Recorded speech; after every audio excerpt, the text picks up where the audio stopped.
നമുക്കൊരുമിച്ച് ഈശോയുടെ തിരുഹൃദയത്തിലേക്ക് നോക്കാം. അവിടുന്ന് എന്താണ് നമ്മോട് ആവശ്യപ്പെടുന്നത് എന്ന് കേൾക്കാം. അതിന് പ്രത്യുത്തരമായി ഇതാ ഞാൻ എന്ന് അവിടുത്തോട് പറയാം. ഏറ്റവും സ്നേഹനിധിയായ കർത്താവേ, ലോകം മുഴുവനുമുള്ള എല്ലാവർക്കും ദൈവത്തെക്കുറിച്ചുള്ള അറിവും അവയുള്ള അനുസരണവും ഉണ്ടാക്കുവാൻ ഓരോ വ്യക്തികളെയും അങ്ങയുടെ കൈകളിലേക്ക് സമർപ്പിച്ച് ഞങ്ങൾ പ്രാർത്ഥിക്കുന്നു.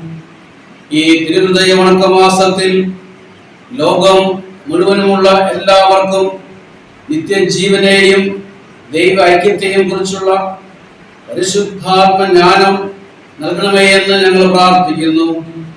ഈശോയെ, അങ്ങനെ എല്ലാവരും സമാധാനത്തിലും ഐക്യത്തിലും ശാന്തിയിലും അനുഗ്രഹപ്രദമായ ജീവൻ നയിക്കുവാനും അങ്ങയുടെ സ്നേഹം എല്ലാവർക്കും മനസ്സിലാക്കുവാനും ഇടയാവേണ്ടതിന് അവരേവരെയും അവിടുത്തെ തിരുഹൃദയത്തിൽ പ്രതിഷ്ഠിച്ച് പ്രാർത്ഥിക്കുന്നു.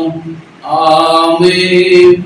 സ്നേഹം മാത്രമായ ഈശോയെ, അങ്ങയുടെ തിരുഹൃദയത്തിന്റെ ഇഷ്ടങ്ങൾ നിറവേറ്റുന്ന ഒരു ഉത്തമദാസനാക്കി അവിടുന്ന് എന്നെ രൂപാന്തരപ്പെടുത്തണമേ എന്ന് ഞാൻ പ്രാർത്ഥിക്കുന്നു.